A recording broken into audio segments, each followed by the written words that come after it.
1 month పట్టింది ఒక 6 amp plug తీసుకొని దాన్ని స్మార్ట్ చేయడానికి. సో ఫస్ట్ ప్రోటోటైప్కి ESP32 డెవ్ కిటే యూస్ చేశాను. అండ్ రిలే మాడ్యూల్ కూడా existing off the shelf order చేస్తాను అమెజాన్లో. సో ఇదేంటంటే ప్రూఫ్ ఆఫ్ కాన్సెప్ట్ అనమాట. సో నాకు కావాల్సినట్టు నా ESP32 దీనికి సిగ్నల్ ప్రాపర్గా పంపిస్తుందా లేదా, అండ్ వెళ్ళిన సిగ్నల్ అది ప్రాపర్గానే వర్క్ అవుతుందా లేదా అని. సింపుల్ సర్క్యూట్ వర్క్ అయింది. అండ్ ఫ్యాబ్రికేషన్కి ఇంటి దగ్గరే ఒక షాప్ ఉంటే వెళ్ళి 3 మాడ్యులర్ గ్యాంగ్ బాక్స్ ఒకటి తెచ్చుకున్నాను. దాంట్లో ఫిట్ చేశాను అనమాట. Mostly foam base tape use చేశాను, సో దట్ ఏంటంటే స్క్రూస్ యూస్ చేసే పని లేదు. ఎన్క్లోజర్ అది క్లోజ్ చేశాను. సో ఇనిషియల్గా టెస్ట్ చేయడానికి ఏం చేశానంటే సింపుల్ LED ఎక్స్టర్నల్ పవర్డ్ అనమాట, ఓన్లీ స్విచ్ కింద యూస్ చేశాను దీన్ని. అయిపోయిన తర్వాత ఐకి అది బల్బ్ ఉంది కదా, సో సేమ్ ఓల్డ్ యాప్తోనే నాకు నీట్గా ఆన్ అండ్ ఆఫ్ వర్క్ అవుతుంది. ప్రోటోటైప్ అయితే అయిపోయింది. నెక్స్ట్ ఏం చేయాలి, దీన్ని ఫ్యాబ్రికేట్ చేయాలి. ఫ్యాబ్రికేట్ చేయడానికి నేను ఓన్ PCBs యూస్ చేసుకుందాం అనుకున్నాను. ఎందుకంటే ఈ డెవ్ కిట్స్ ఇవన్నీ బాగున్నాయి, కానీ నాకు అన్నెసరీ కాంపోనెంట్స్ చాలా ఉన్నాయి దీని మీద. అండ్ పినోట్స్ కానీ ఇట్లాంటి సింపుల్ నాకు అసలు అక్కరే లేదు. కోడ్ ఎలాగైతే సొంతగా చేసుకుంటున్నాను, హార్డ్వేర్ కూడా సొంతగానే చేయాలి కదండి. సో అది చేయాలంటే మరి నెక్స్ట్ వచ్చేటప్పటికి లాజికల్ స్టెప్ PCB ఫ్యాబ్రికేషన్. నేను ఇప్పుడు దాకా ఎగ్జిస్టింగ్ వర్క్లో ఫార్మ్వేర్స్ మీద వర్క్ చేశాను, అసెంబ్లీ మీద వర్క్ చేశాను, అండ్ QC మీద కూడా వర్క్ చేశాను, కానీ యాక్చువల్ PCB ఫ్యాబ్రికేషన్ ఇప్పుడు దాకా చేయలేదు. ఇదే first time. And multiple resources use చేశానండి PCBs కోసం. So but main thing special thanks to Phil's Lab అనమాట, యూట్యూబ్ ఛానల్. లైక్ ఎంత డీటెయిల్గా ఉన్నాయంటే ఎక్స్ప్లెనేషన్, చాలా పార్ట్స్ నేను అక్కడ నుంచే నేర్చుకున్నాను. సో ఫస్ట్ వచ్చేటప్పటికి ESP32 మాడ్యూల్. సో చెక్ చేశాను, డేటా షీట్స్ అన్నీ చూశాను. దేని దగ్గర అరైవ్ అయ్యానంటే ESP32 C3 మీద అరైవ్ అయ్యాను అనమాట. సో C3 ఎందుకు ప్రిఫర్ చేశానంటే బేసిక్గా దీంట్లోనే JTAG మాడ్యూల్ ఉంది, సో ESP కంట్రోలర్ ఉంది. నేను మళ్ళీ ఎక్స్ట్రాగా 2102 చిప్ యాడ్ చేయాల్సిన పని లేదు. బట్ పాత దానికి దీనికి మెయిన్ డిఫరెన్స్ ఏంటంటే ఒక కోర్ తగ్గిపోయింది అనమాట, అండ్ ఆల్సో క్లాక్ స్పీడ్ తగ్గిపోయింది. సో ప్రీవియస్ ESP32లో మనకి డ్యూయల్ కోర్ వచ్చేసింది అండ్ ఎక్స్టెన్సా కోర్స్ ఉన్నాయి. ఐ థింక్ అంటిల్ 240 MHz వచ్చినట్టుంది. బట్ ఈ ESP32 C3లో ఓన్లీ సింగిల్ కోర్ ఉంది, బట్ RISC-V కోర్ అనమాట ఇది. అండ్ అట్ 160 MHz ఉంది. ఐ థింక్ సరిపోతుంది అనుకున్నాను. అండ్ మనం యూస్ చేస్తూనే ఉందండి MQTT, WiFi connectivity, and then ఒక సింపుల్ GPIO కదా. సో అందుకని ఇది తీసుకున్నాను. నెక్స్ట్ వచ్చేటప్పటికి పవర్ సప్లై అనమాట. ఇప్పటిదాకా నేను ఏం చేశానంటే USB పవర్ సప్లై ఉంటుంది కదా, పవర్ అడాప్టర్, దాని నుంచి ఈ మైక్రో కంట్రోలర్కి పవర్ ఇచ్చాను.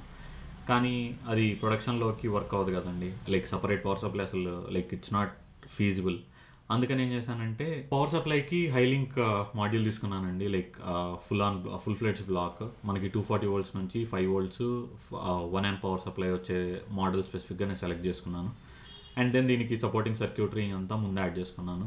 నెక్స్ట్ వచ్చేటప్పటికి రిలే మాడ్యూల్స్ మీద majority of the research time spend చేశానండి. నేను కావాలనుకున్న ఫీచర్ ఏంటంటే ఈ టిక్ టిక్ అనే సౌండ్ ఉంది కదా, సౌండ్ రాకూడదు. సరే సౌండ్ రాకూడదు అంటే ఏం చేయొచ్చు, ఐదర్ నేను మాస్ఫెట్స్ యూస్ చేసుకొని సాలిడ్ స్టేట్ కస్టమ్గా బిల్డ్ చేసుకోవచ్చు, లేదా off the shelf solid state relays use చేసుకోవచ్చు. So solid state relays option చాలా బాగా అనిపించింది స్టార్టింగ్లో.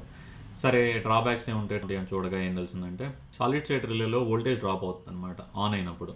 సో దానివల్ల ఏమవుతుందంటే హీట్ అవుట్పుట్ వస్తుంది. అండ్ ఆ హీట్ అవుట్పుట్ ఎంత ఉంటుందంటే మనం 240 volts 6 amps దగ్గర తీసుకుంటే, లేకపోతే 6 to 8 amps దగ్గర తీసుకుంటే మనకు వచ్చే drop almost 15 to 20 watt heat output కింద వస్తుంది అనమాట. ఒక స్విచ్ బోర్డ్ లోపల 15 watt హీట్ రిమూవ్ చేయాలనేది like it's not a normal thing అనమాట. సో అందుకని చెప్పేసి ఒక సాలిడ్ స్టేట్ రిలేస్ అవ్వలేదు. నెక్స్ట్ మాస్ఫెట్స్లో సెర్చ్ చేశాను. మాస్ఫెట్స్ కొంచెం ఫీజిబుల్గా అనిపించాయి, and also some solid state రిలేస్లో ఉన్నాయి మాస్ఫెట్స్. కాకపోతే మాస్ఫెట్స్తో డ్రాబ్యాక్ ఏం కనిపించిందంటే నాకు, అండ్ స్పెసిఫికలీ నేను చూసింది ఏంటంటే సిలికాన్ కార్బైడ్ మాస్ఫెట్స్ అనమాట, రెగ్యులర్ మాస్ఫెట్స్ కాదు. సో సిలికాన్ కార్బైడ్ మాస్ఫెట్స్ ఇప్పుడు ఎలక్ట్రికల్ వెహికల్స్ వీటన్నిటిలో యూస్ చేస్తున్నారు. కాకపోతే దాంట్లో కూడా వోల్టేజ్ డ్రాప్ ఉంటుంది, అండ్ దాంట్లో కూడా హీట్ అవుట్పుట్ ఉంటుంది. సో ఆ హీట్ అవుట్పుట్ కంపారిటివ్గా తక్కువ ఉంది. సో 6 amp to 8 amp దగ్గర 5 to 10 watts ఉంది. It's still not a small amount, but it's better అండి. కాకపోతే మాస్ఫెట్స్తో డ్రాబ్యాక్ ఎక్కడ వచ్చిందంటే, ఆ సిక్ఫెట్స్తో డ్రాబ్యాక్ ఎక్కడ వచ్చిందంటే ఎక్స్పెన్సివ్ అండి. ఈ సిక్ఫెట్స్ డిజికీలో ఇన్ఫినియాన్ లాంటి మంచి కంపెనీ దగ్గర తీసుకుంటే మనకు కావాల్సిన డీరేటెడ్ లైక్ కొంచెం బెటర్ కాంపోనెంట్ మనకి ఆల్మోస్ట్ 800 rupees ఏమో పడుతుంది ఒక్కొక్కటి. అండ్ మనకి AC స్విచ్ చేయడానికి 2 కావాలి. సో అస్సలు ఫీజిబుల్ అనిపించలేదు. అండ్ దెన్ అగైన్ లైక్ మనకి ఆ 5 to 10 watts హీట్ అవుట్పుట్ ఎటు ఉంది కాబట్టి ఇది ఇలా అవ్వదు అనుకొని, అండ్ టెక్నాలజీ ఎటు ఇంకా I think maybe 2 to 3 years wait చేస్తే మనకు కావాల్సినట్టు సాలిడ్ స్టేట్ రిలేస్ దొరుకుతాయేమో. బట్ ఇప్పుడున్న ఫేజ్లో అయితే solid state relays home automation యూస్కి కరెక్ట్ కాదనిపించింది. ఇంకా అందుకని బ్యాక్ టు మళ్ళీ ఎలక్ట్రోమాగ్నెటిక్ రిలేస్లోకి వచ్చాను. అండ్ ఈ ఎలక్ట్రోమాగ్నెటిక్ రిలేస్లో కొన్ని కన్స్టెంట్స్ తీసుకున్నానండి. నాకు కావాల్సింది 6 amp ప్లగ్ కాబట్టి నేను 16 amp మినిమమ్ రేటెడ్ రిలే తీసుకుందాం అనుకున్నాను. సో సెకండ్ వచ్చేటప్పటికి ఏంటంటే ఇన్రస్ట్ ప్రొటెక్షన్ కోసం ఎతుకుతున్నాను. సో ఇన్రస్ట్ ప్రొటెక్షన్ ఎందుకు అంటే మనకు కావాల్సిన జనరల్ లోడ్స్ అన్నీ ఉన్నాయి, PS5 కానీ లేకపోతే కంప్యూటర్లు కానీ లేకపోతే టీవీస్ కానీ వీటన్నిటి లోపల ఆన్ చేయగానే ఎస్ఎంపిఎస్ లోపల ఒక కెపాసిటీ ఉంటుంది.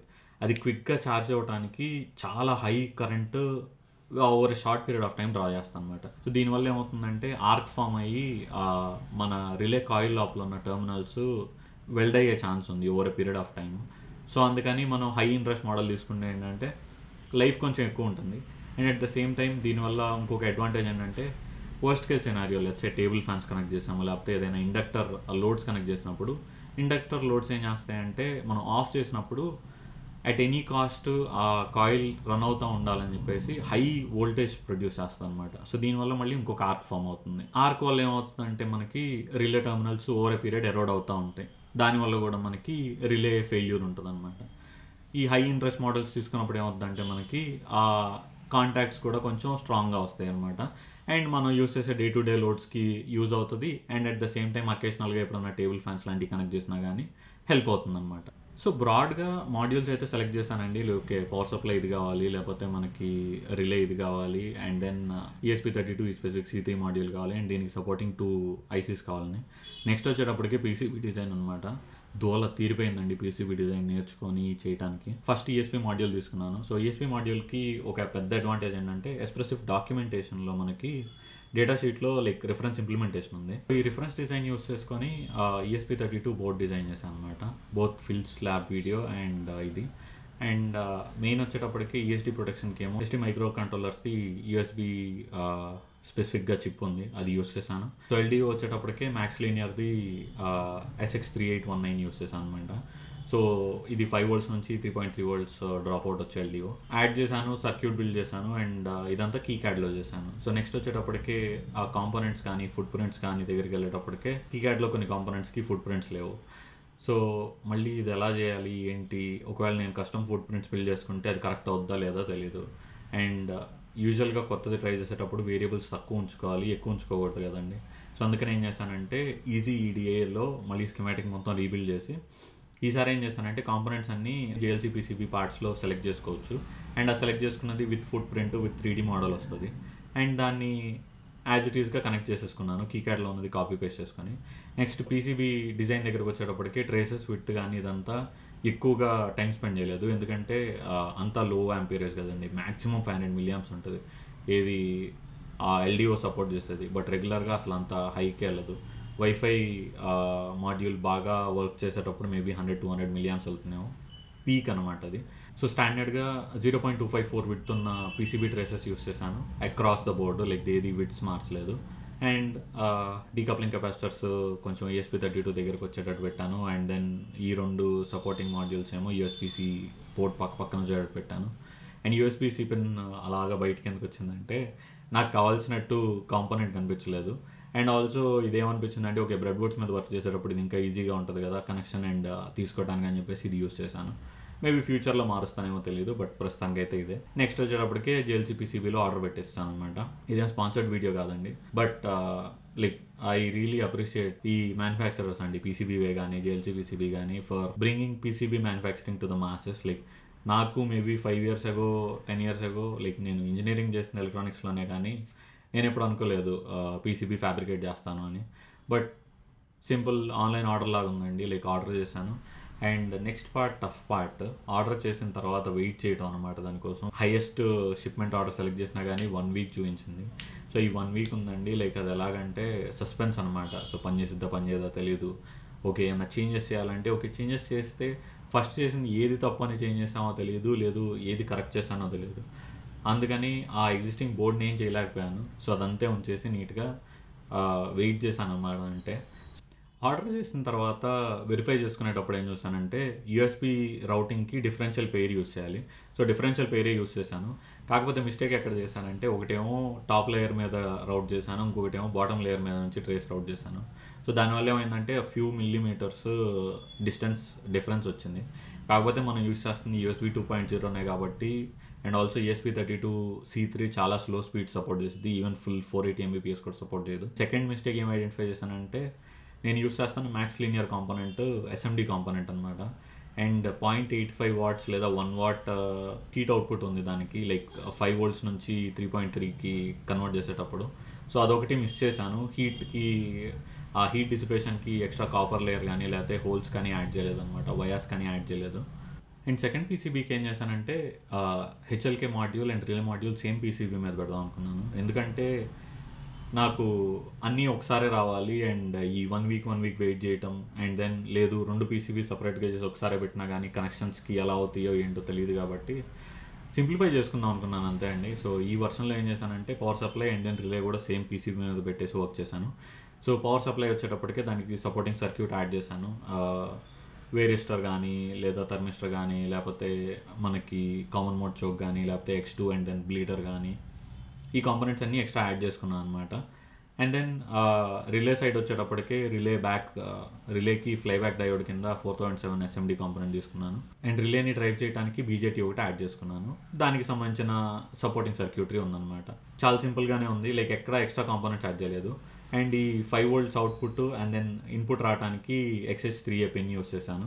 And at the same time other side కూడా హై వోల్టేజెస్ కోసమని 3.81 పుష్ ఇన్ కనెక్షన్స్ యూస్ చేశాను. ఈ కనెక్టర్స్ ఎందుకు యూస్ చేశానంటే మన స్క్రూ టర్మినల్స్ ఎప్పుడు నాకు సేఫ్ అనిపించలేదు. అండ్ ఆల్సో రీసెర్చ్ చేసినప్పుడు తెలిసింది ఏంటంటే స్క్రూ టర్మినల్స్ కన్నా కూడా ప్రాపర్ AC వోల్టేజ్కి యూస్ చేసే టర్మినల్స్ ఉన్నాయని. సో అందుకని ఏం చేశానంటే 300 volts 8 amps సపోర్ట్ చేసే పిన్స్ 2 యూస్ చేశాను, ఏది మన మెయిన్ ఇన్పుట్కి and at the same time మన రిలే కంట్రోల్కి అనమాట. ఎందుకైనా మంచిదని 500 milliamp ఫ్యూజ్ ఒకటి యాడ్ చేశాను HLK సర్క్యూట్కి. అండ్ దెన్ మన యాక్చువల్ సప్లైకి కూడా ఇంకొక ఫ్యూజ్కి స్లాట్ యాడ్ చేశాను. సో స్లాట్లో మనకు కావాల్సిన ఫ్యూజ్ పాపులేట్ చేసుకోవచ్చు. ఇది బేసిక్ సర్క్యూట్. అండ్ ఇది సెకండ్ డే ఆర్డర్ చేశాను అండ్ ఇంకా వెయిటింగ్ అనండి, లైక్ ఆల్మోస్ట్ 1 week వెయిట్ చేశాను కాంపోనెంట్స్ రావడానికి. అండ్ బిగ్గెస్ట్ షాక్ ఎక్కడంటే అండి, actual PCB assembly and PCB manufacturing కన్నా షిప్పింగ్ కాస్ట్ ఎక్కువ పడ్డాయి. సో షిప్పింగ్ ఎటు మనకి ఫాస్ట్గా కావాలి కాబట్టి ఎక్కువ పే చేయాలి కదా, పే చేద్దాం అనుకున్నాను. ఇంపోర్ట్ డ్యూటీ వచ్చేటప్పటికి 30% ప్లస్ పడిందండి, ఐ థింక్ 31 or 32% పడింది. అండ్ వాళ్ళు క్యాలిక్యులేషన్ ఎలా చేశారంటే మన actual merchandise cost plus shipping cost. So నేను ఎక్స్ట్రా పే చేసిన షిప్పింగ్ మీద మళ్ళీ ఎక్స్ట్రా 30% ఇంపోర్ట్ డ్యూటీ కట్టాను. సో DHL FedEx ఇద్దరు చేస్తారండి. ఇది ఏం చేశారంటే నా బదులు వాళ్ళు ఇంపోర్ట్ డ్యూటీ ముందు పే చేసినందుకు నా దగ్గర మళ్ళీ ఎక్స్ట్రా ఛార్జ్ చేశారు. FedEx ఒక 800 ఛార్జ్ చేసింది, DHL ఏమో 1100 ప్లస్ GST ఛార్జ్ చేసింది. ఈ యాక్చువల్ పీసీబీ అసెంబ్లీ కాస్ట్ కన్నా ఈ ఎక్స్ట్రా కాస్ట్ ఎక్కువైనాయండి. లైక్ అది మాత్రం బిగ్గెస్ట్ షాక్ అనమాట నాకు. ఓకే సింపుల్గానే ఉంది, కాస్ట్ తక్కువ పడుతుంది అని ఆర్డర్ చేస్తే చివరికి వచ్చేటప్పటికే ఈచ్ అండ్ ఎవ్రీ కాంపోనెంట్ చాలా పడింది. యా, అండ్ 5 ఐటమ్స్ ఆర్డర్ చేశాను. So 5 of ESP32 and 5 of power supply and relay modules. So finally DHL courier వచ్చిందండి, లైక్ ఆల్మోస్ట్ 7:30కి వచ్చింది ఆ రోజు ఈవినింగ్. లైక్ ఆ ఎక్స్పీరియన్స్ ఉందండి, like I don't know how to explain this. ఎప్పుడైనా కానీ మీరు బిల్డ్ చేసింది ఫిజికల్గా రియల్ వరల్డ్లో చూసినప్పుడు లైక్ ఆ హ్యాపీనెస్ ఉంటుంది. లైక్ నాకు లాస్ట్ది PHP యూస్ చేసేప్పుడు లాగిన్ పేజెస్ బిల్డ్ చేశాను అనమాట, ఆల్మోస్ట్ 10-15 years బ్యాక్, మేబీ ఇంటర్లో ఉన్నప్పుడు. వన్స్ అగైన్ ఐ లైక్ ఆ ఫీలింగ్ వచ్చిందనమాట పీసీబీ చూడగానే. It's a very good feeling అండి. లైక్ ఆల్రెడీ ఎవరన్నా చేస్తుంటే మీకు కూడా తెలుస్తుంది like what I'm talking about అనేది. చిన్నపిల్లల ఓపెన్ చేస్తాను ఫాస్ట్గా ముందు, అండ్ ఇది పని చేయదో తెలియదు. అండ్ దెన్ కనెక్ట్ చేసిన తర్వాత స్మోక్ ఎక్కడి నుంచి వస్తుందో తెలియదు. సో అందుకని USB దూరం నుంచి కనెక్ట్ చేసేసి చూశాను. అండ్ ఇమీడియట్గా టెంపరేచర్స్ కూడా చెక్ చేశాను. టెంపరేచర్స్ అన్నీ కూడా నార్మల్గానే ఉన్నాయి. నేను అనుకున్నట్టు ఎక్స్ట్రా టెంపరేచర్కి ఏం వెళ్ళలేదు మన LDO కాంపోనెంట్ కూడా. సో ఐ థింక్ సేఫ్ సైడ్లోనే ఉన్నాను. నెక్స్ట్ ఏం చేశానంటే సోల్డర్ చేస్తాను అనమాట. నేను ఇనిషియల్గా పిన్స్ బ్యాక్ సైడ్కి PCB అసెంబ్లీలో పెట్టలేదు, ఓన్లీ ఫ్రంట్ సైడ్ పెట్టాను. సో నాకు కావాల్సిన సపోర్టింగ్ పిన్స్ వచ్చేటప్పటికి సోల్డర్ చేస్తాను. సోల్డర్ చేసిన తర్వాత ఫర్మ్వేర్ అప్డేట్ చేశాను. ఇది ESP32C3 కదా. సో ఫర్మ్వేర్ అప్డేట్ చేసి ఫర్మ్వేర్ ఫ్లాష్ చేశాను. అండ్ థ్యాంక్ గాడ్ నా డిఫరెన్షియల్ పెయిర్ మిస్ మ్యాచ్ వల్ల ఏమి ఇబ్బంది రాలేదు, ఫర్మ్వేర్ నీట్గానే ఫ్లాష్ అయిపోయింది. అండ్ ఎక్స్టర్నల్ LED కనెక్ట్ చేశాను, ఎందుకంటే నేను on board only power LED పెట్టాను అనమాట, ఇంకేం LEDs పెట్టలేదు. సో అందుకని ఎక్స్టర్నల్ LED కనెక్ట్ చేసి అసలు సర్క్యూట్ వర్క్ అవుతుందో లేదో చెక్ చేశాను. అండ్ వర్క్ అవుతుందండి, బాగానే ఉంది. సో నెక్స్ట్ వచ్చేటప్పటికే వెయిటింగ్ అనమాట PSU అండ్ రిలే బోర్డ్కి. నెక్స్ట్ డేనే వచ్చింది, కాకపోతే హైదరాబాద్లో ఉంది కానీ మళ్ళీ ఈవినింగ్ దాకా చేస్తారని చెప్పేసి డెలివరీ బాయ్కి కాల్ చేసి నేనే స్పెసిఫిక్గా వెళ్ళి పిక్ చేసుకొని వచ్చానండి PSU మాడ్యూల్ని. సో పిఎస్యూ మాడ్యూల్స్ కూడా నీట్గా వచ్చేసాయి. అండ్ ఇది హై వోల్టేజ్ కాంపోనెంట్స్ కాబట్టి ట్రేస్ విడ్త్ మనకి 240 వోల్ట్స్ దగ్గర కావాలి కాబట్టి ఆల్మోస్ట్ 3 మిల్లీమీటర్స్ పెట్టాను. అండ్ ఈ పిఎస్యూ మాడ్యూల్ ఎలా టెస్ట్ చేశానంటే first only relay part test చేశాను. ఆక్సిలరీ పవర్ 5 వోల్ట్స్ నేను ఇచ్చేసి ఎదురుగా రిలే పార్ట్ వరకు టెస్ట్ చేశాను ఫస్ట్ ఎల్ఈడితో. 2 వైర్స్ ఉన్నాయి కదా ప్రీవియస్గా చేసినవి, ఆ 2 వైర్స్ని 2 పిన్ ప్లగ్కి పెట్టేసి ది డెక్సన్ పిన్స్తో కనెక్ట్ చేశాను అనమాట పవర్ సప్లై మాడ్యూల్కి. So mains voltage is no joke అండి, అందుకని నేను ఈ ఎక్స్ట్రా ప్లగ్ తీసుకున్నాను అనమాట. విత్ ఎంసీబీ వస్తుంది. సో దట్ ఏంటంటే షార్ట్ సర్క్యూట్స్ ఏమైనా అయినప్పుడు అది హెల్ప్ చేస్తుంది. అండ్ దెన్ నాకు షాక్ తగిలినప్పుడు హెల్ప్ చేయడానికి పిఆర్సిడి మాడ్యూల్ తీసుకున్నాను. ఐ థింక్ హ్యావెల్స్ వాళ్ళది ఉంది మన దగ్గర.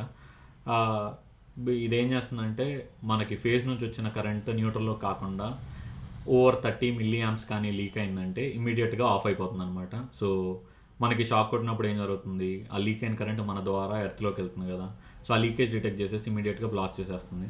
సో పర్సనల్ సేఫ్టీ కోసం అది కూడా పెట్టుకున్నాను. నేను పవర్ సప్లై పిన్స్ ఇండివిజువల్గా ESP32 మీద పెట్టలేదు. అందుకని ఏం చేశానంటే బంచ్ ఆఫ్ USB-C కేబుల్స్ తీసుకొని జస్ట్ కట్ చేసేసి నాకు కావాల్సినట్టు కనెక్ట్ చేసేసుకున్నాను. పవర్ సప్లై నుంచి వస్తున్న 5 వోల్ట్స్ అండ్ గ్రౌండ్ని USB పవర్ ద్వారా ఇచ్చాను. So XS3F male pin solder చేశాను రెండో సైడ్ ESP32కి. 3 GPIO పిన్స్ ఉన్నాయి, బట్ నేను ఓన్లీ ఒక్క GPIOని యూస్ చేశాను. ఆ GPIOతో డైరెక్ట్గా నేను రిలే మాడ్యూల్కి కనెక్ట్ చేసుకున్నాను. ఇంకా ఫ్యాబ్రికేషన్లోకి వెళ్ళిపోయాను. ఆల్రెడీ చేసిన V0 ప్లగ్ ఉంది కదండి, సేమ్ అదే ప్లగ్ యూస్ చేశాను. ఎగ్జిస్టింగ్ కాంపోనెంట్స్ అన్ని బయటికి తీసేసి ఫస్ట్ మన పవర్ సప్లై బ్లాక్ ఎలా పెట్టాలి అనేది కొంచెం సెట్ చేశాను. తర్వాత ESP32ని ఒక కార్నర్లో లో వోల్టేజ్ సైడ్ ఉంచుదాం అనుకున్నాను. సో ఆ కార్నర్లోనే ఉంచాను. నెక్స్ట్ ఏమో టెస్టింగ్కి వచ్చేటప్పటికి ఎల్ఈడి యూస్ చేసి టెస్ట్ చేశాను అనమాట. And after that 2 core wire నుంచి 3 కోర్ వైర్కి స్విచ్ చేశాను. So that normal 3 pin plug వస్తుందని. అండ్ ఆ 3 పిన్ ప్లగ్ని యాజ్ ఇట్ ఈస్గా కనెక్ట్ చేస్తాను అనమాట. ఎక్స్టర్నల్ అవుట్పుట్ నుంచి వచ్చిన వైర్స్ని పవర్ సప్లై మాడ్యూల్కి ఇచ్చి పవర్ సప్లై మాడ్యూల్ నుంచి ప్యారలల్లో లోడ్కి ఏమో ఫేజ్ తిప్పుతున్నాను, న్యూట్రల్ మాత్రం డైరెక్ట్గా ప్లగ్కి వెళ్ళిపోతుంది అనమాట. అండ్ నేను టెస్ట్ చేయడానికి ఏం చేశానంటే సేమ్ ఓల్డ్ ఐకియా బల్బ్ ఉంది కదా, అదే యూస్ చేశాను. సో అదేంటంటే లో వాటేజ్ అనమాట, 25 వాట్స్ ఉంది, బట్ నాకు కావాల్సిన హై పవర్ టెస్టింగ్ వస్తుందని. అండ్ థ్యాంక్ఫుల్లీ ఇది కూడా బాగానే పనిచేస్తుందండి. లైక్ ఐ థింక్ నా లైఫ్లో ఫస్ట్ టైం అనుకుంటాను ఫస్ట్ ఎక్స్పెరిమెంట్ కింద బిల్డ్ చేసిన మాడ్యూల్స్ యాక్చువల్లీ వర్క్ అయినాయి. సో నెక్స్ట్ స్టెప్స్ వచ్చేటప్పటికి స్టిల్ అన్డిసైడెడ్ అండి ఏది చేయాలనేది. 3 ఆప్షన్స్ ఉన్నాయి ఇప్పుడు. ఒకటి ఎన్క్లోజర్ క్రియేట్ చేసేసి ఫ్యూజన్ 360 నేర్చుకుంటున్నాను ఇప్పుడు. ఎన్క్లోజర్ క్రియేట్ చేసి ఎన్క్లోజర్ని ప్లగ్ బాక్స్ స్విచ్ బోర్డ్ లోపల పెట్టడం. సెకండ్ ఆప్షన్ వచ్చేటప్పటికి సెన్సింగ్ యాడ్ చేయాలండి. సో ఈ మాడ్యూల్లో ఉన్న మెయిన్ డ్రాబ్యాక్ ఏంటంటే కరెంట్ సెన్సింగ్ లేదు, లైక్ ఎంత కరెంట్ యూస్ చేస్తుంది అనేది. కానీ చాలా మంచి మెట్రిక్ అది తెలుసుకోవడానికి, ప్లగ్లో అసలు ఎంత పోతుంది అనేది. అండ్ ఆల్సో నేను కావాలని ఆన్ చేస్తే ఆన్ అవుతుంది, లేకపోతే ఆఫ్ చేస్తే ఆఫ్ అవుతుంది. కానీ హోమ్ ఆటోమేషన్ అంటే స్మార్ట్గా ఉండాలి కదండి. లైక్ ఓకే నేను ఉన్నానా లేదా రూమ్లో, అండ్ సెకండ్ వచ్చేటప్పటికే బయట లైట్ ఇంటెన్సిటీ ఎంత ఉంది, ఈ రెండు ఇటు వల్ల లైట్ ఆన్ అవ్వాలి కానీ నేను ఆన్ చేస్తే ఆన్ అవ్వకూడదు. సో ఆ సెన్సింగ్ సర్క్యూట్ చేద్దామని ఉంది. లేదు థర్డ్ ఆప్షన్ వచ్చేటప్పటికే completely unrelated, but plant lucky bamboo నేను ఇప్పుడు మట్టిలో పెట్టడం అలవాటు అండి. ఇదేమైందంటే కింద వైట్ కలర్ ఉండే సరికి కుండి లైక్ వాటర్ ఎంత లెవెల్ ఉన్నాయో తెలియట్లేదు, అండ్ డ్రైన్ హోల్స్ లేవు దీనికి. సో నేనేమనుకుంటున్నానంటే హ్యూమిడిటీ సెన్సర్ పెట్టి హ్యూమిడిటీని బట్టి నాకు అలర్ట్ వచ్చేటట్టు సెన్సింగ్ పెడదాం అనుకుంటున్నాను. సో ఈ 3 ఆప్షన్స్ ఉన్నాయి, ఏదో డిసైడ్ అవ్వలేకపోతున్నాను. మేబీ కామెంట్ చేయండి మీకు ఏదన్నా స్పెసిఫిక్ది చూడాలనిపిస్తే. బట్ హోమ్ ఆటోమేషన్ జర్నీలో ఇక్కడికి వచ్చానండి. Hope to see you again. Bye.